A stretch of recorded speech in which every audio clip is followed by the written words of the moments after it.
first segment, Dr. Ware gave us an overview of this course on the principles of clinical trials.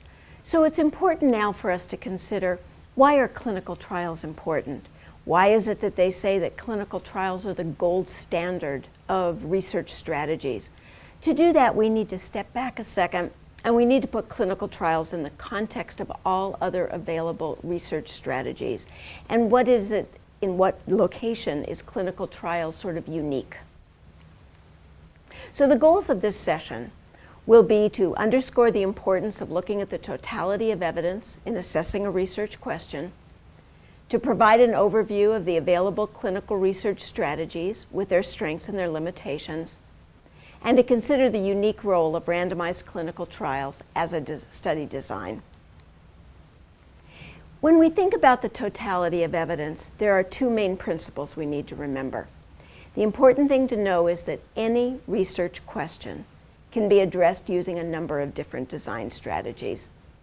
The choice of which strategy is used is going to be based on the scientific question, plus issues of logistics and money and resources. But each design has its strengths and limitations that must be clearly understood. And we must know that if we pick a design that's a little bit quicker to do, cost a little bit less money and less resources, it may not be able to provide us all the information that another study design would, that's longitudinal in nature and will take us longer to do. The second thing we need to remember is that no one epidemiologic study can answer a research question definitively. So if we want to assess our current state of knowledge on an issue that's important to us at this point in time, we need to consider not just one study, but the totality of evidence. That totality of evidence has two parts to it. The first is basic research. And the basic research is laboratory or animal evidence that will indicate to us potential mechanisms by which the intervention or the risk factor can affect the outcome. Basic research is wonderful in terms of precision because we are in direct control of the laboratory context or the animal experiments.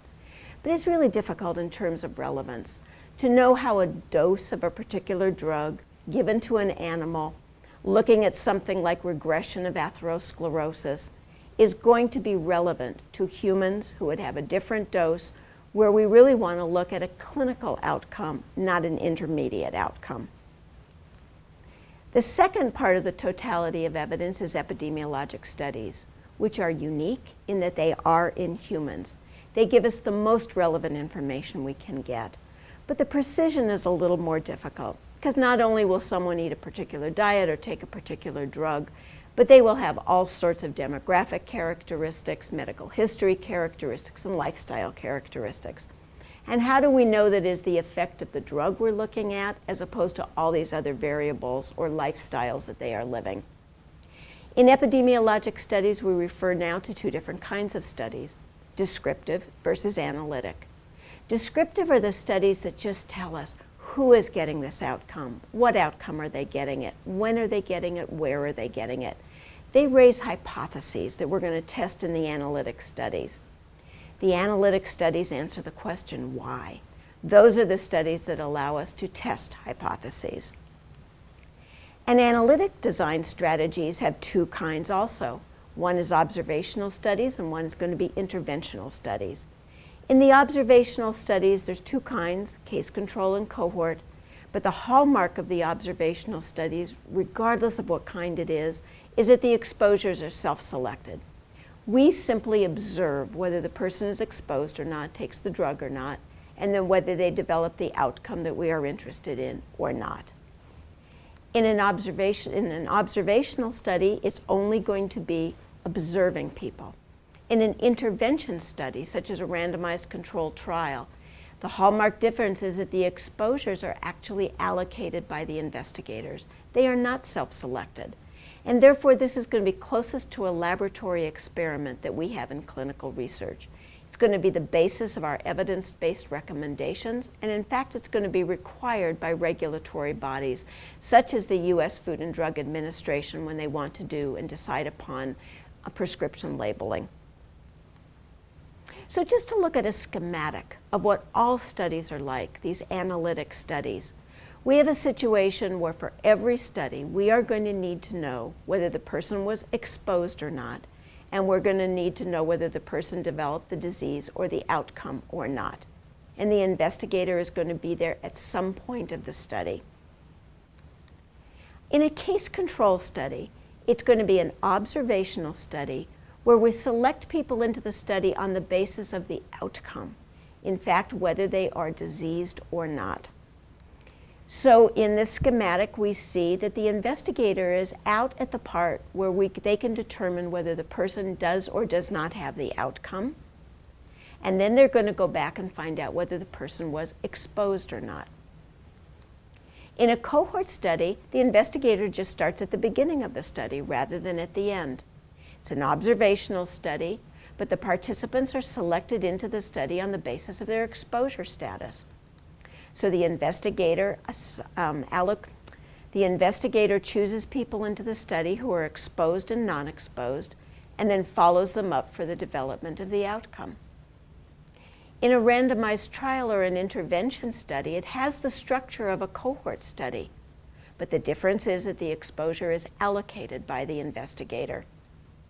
So the investigator is at the very beginning of the study, and the investigator, him or herself, allocates the participants to be in the exposed group or not in the non-exposed group, and then follows them forward for the development of the outcome. Now, the difference again between an observational study and a trial is that in an observational study, it's non-experimental. So the investigator observes the relationship between the treatment and the outcome using patients whose treatment status was determined by their physician or their healthcare provider who cares for these patients. In the intervention study, the experimental study, the randomized trial, the investigator assigns the treatment status for the primary reason of assessing the scientific question at hand. So an example would be the following. This is an example that we're going to hear a tremendous amount about later in the course. But here I just want to raise it to talk about what study design would we use to look at such a question. So it's a question about CABG, about coronary artery bypass grafting. And traditionally, CABG is performed on pump. So it's got cardiopulmonary bypass with cardioplegic arrest. The question was raised, if it's done off pump without the cardioplegic arrest, could it be possible that there's the same benefit but less post-operative complications? So the question for us at this point is, how can we assess if there are differences in efficacy and side effects? What would be the best study design strategy for us to use? So we can do it as a case control study.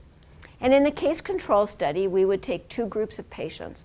They're all post-CABG, but one group has cerebral dysfunction and one group does not.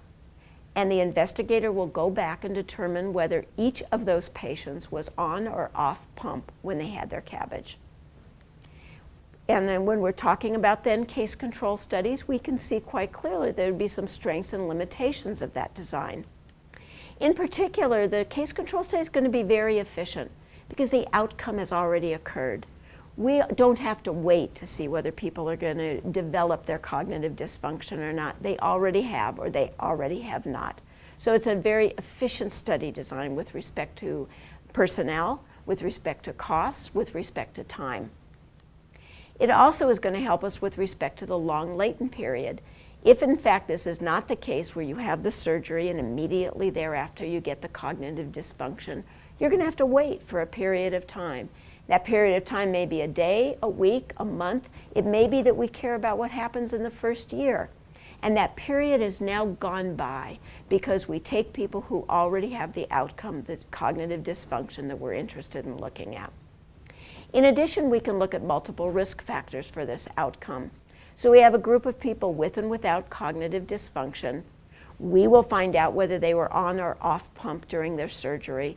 But while we're there, we can ask a number of questions. We can ask about their family history. We can ask about their lifestyle. We can ask about other drugs they're on. We can ask about other comorbid conditions that they have. This will allow us to really focus in on an outcome, cognitive dysfunction, and look at a host of multiple risk factors for that.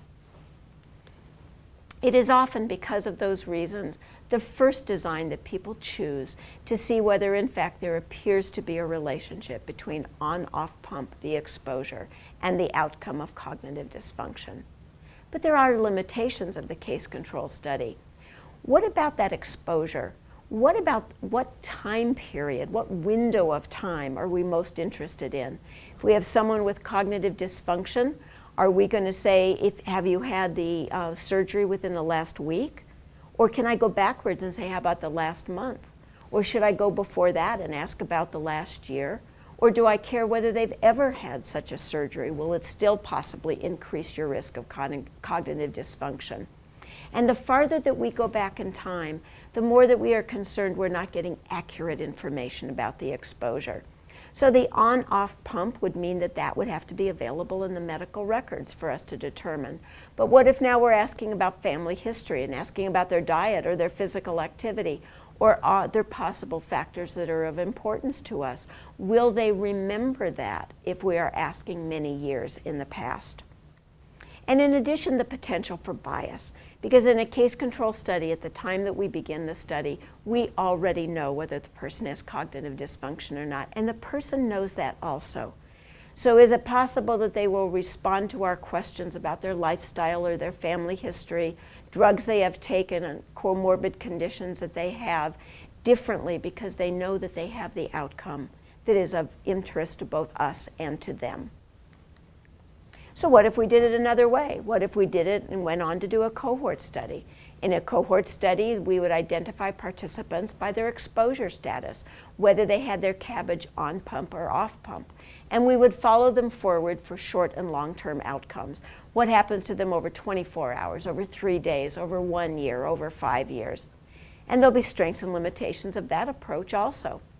We will get more accurate exposure. So we are getting their exposure in real time. We are able now to go and look in the records and get the information or actually ask the surgeon about it. The temporal relationship will now be clearer because we have the exposure and we follow them forward from that moment. So we can say what happens in a short period of time, what happens in a long period of time, in any length time that we're interested in. And now we can look at multiple outcomes. So we classify people as on-off pump, but we can look not only at cognitive dysfunction, but we can look at revascularization, subsequent myocardial infarction. We can look at their graft patency. We can look now at cognitive dysfunction also. So we can look at multiple outcomes for a single exposure. And it's a very, very rich study design, but often it's the second step of what we do because of the difficulties in doing it. And the difficulties are related to both costs and feasibility. Because we are following people longitudinally over time, it's going to cost more money and more resources are going to have to be devoted to doing it. In addition, we have to worry about losing people, lost to follow-up, where we don't find out what happens to them because perhaps healthier people leave the community after their surgery, go live with their family, go to a retirement community somewhere. But the sick people stay closer to their physician. So we are differentially losing people over time, and that's going to be a problem. That's going to be a bias. So again, this observational cohort study, what does it look like? Let's say we're going to do a cohort study where we identified patients who underwent urgent or elective CABG. We record their surgery as on or off pump. We follow them over time, and we compare their short-term and long-term outcomes: death, myocardial infarction, revascularization, patency, and the neuropsychological outcomes. And let's say we do 10 observational studies, and we do a meta-analysis of those studies. And the summary relative risk is 0.80 for off-pump versus on-pump, meaning that those who are off-pump had 80% of the risk, or 20% less risk, of developing a neuropsychological adverse outcome than someone who was treated on pump. Well, that seems very impressive, a 20% reduced risk. Why is that enough? Why can we not stop right now with our case control study that we did first, our cohort study that we do second, and say that we really believe that a recommendation could be made that CABGs should all be done off pump? Well, the problem is the limitations of observational studies. And it's not because of the way the investigator did the study. It's an inherent limitation in that kind of a study. And in particular, the problem is the following, that the actual patients who receive on-pump versus off-pump may differ in many ways besides their type of surgery. And those ways in which they differ may be related to the outcome under study. This is something that's called confounding. And in fact, when we look at the observational studies, if you compare those who were treated on pump versus off pump, it was related to the extent and location of their heart disease, their body type in terms of obesity, other comorbidities such as chronic obstructive pulmonary disease, and in fact, the actual experience of the practitioner with doing an on-pump versus off-pump procedure, and those would be the confounders. The problem is that these differences can actually explain the differences in the rates of endpoints, such as mortality or complications that were seen in the observational studies. And we know that we can control for known confounders through univariate stratification or multivariate analysis. We are going to learn about that later in the course. But we cannot control for confounders that we don't know about, those that are unknown, unmeasured, or unmeasurable. And the problem is that the amount of this uncontrolled bias and confounding can be actually as large as the effect that we're trying to assess. So what is a randomized trial? How do we get over these problems? Well, we take the participants who are eligible for the study and we randomly assign them to one of two groups, on-pump CABG versus off-pump CABG. Follow them over time to see how many develop outcomes in one group compared to the other group. And because we randomize them to these two groups, the on-pump patients are going to be similar to the off-pump patients in terms of medical variables, family history, lifestyle, and other factors, the known factors as well as the unknown, unmeasured, and unmeasurable factors. So in a randomized clinical trial, everything that we talk about in this course, every feature of the trial is going to be designed to minimize these alternative explanations of our findings, to minimize the role of chance, the role of bias, and the role of confounding. We're going to talk about needing an adequate sample size. We're going to talk about the importance of randomization, of doing the study double-blind, of doing it placebo-controlled, of making sure compliance is high and loss to follow-up is low, to make sure we do the correct analysis, which is the primary of the intention to treat analysis. And absolutely none of this work would be necessary if the effect size that we're going to be looking for were large. If we were talking about a magic bullet, if we were talking about something like penicillin, where after it was introduced, the mortality rate from certain kinds of pneumonia went from 85% down to 15%. We could argue that we don't need a trial. We don't even really need a comparison group. We can just do a before and after. But that's not what most of us are doing in our trials. We are not looking at magic bullets. We are looking at things that have a 10 or 20 or 30% difference in terms of benefit or in terms of harm. And those size differences are going to be very clinically meaningful to us, but very difficult for us to detect definitively in a statistical way. And so the unique niche of randomized trials is that they are optimal to detect statistically small to moderate, but clinically worthwhile treatment effects because of the work that we do to minimize bias and confounding through the design features and the analysis approaches that we use. So strengths and limitations of trials. First is that they're optimal to detect small to moderate effects. Second, we have the best control over exposure that we are going to have because it is us who actually designs what the exposure is going to be. We minimize bias and confounding through the types of principles that we put into the study, whether it be randomization, whether it be blinding, whether it be placebo. But the problems are also different than any other study design. And the first is going to be ethics, because in this design and this design only, we actually give an intervention to the participants.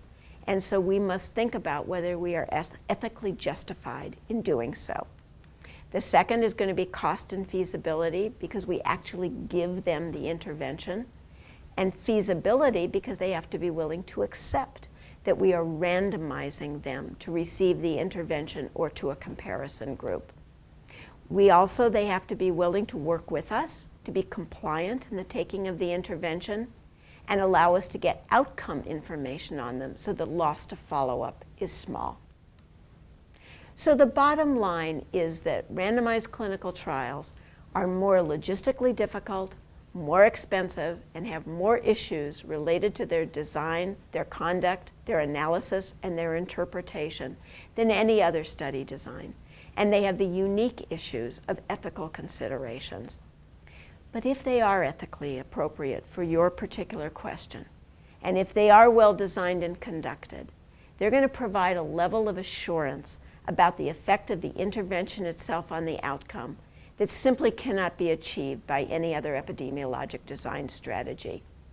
They do serve as the theoretical gold standard design for observational studies, because there will be times when we can't do a trial, where they're not ethically justified or they're not feasibly able to be done. But when we design our observational study, we will look at trials as the sort of template for designing our observational study.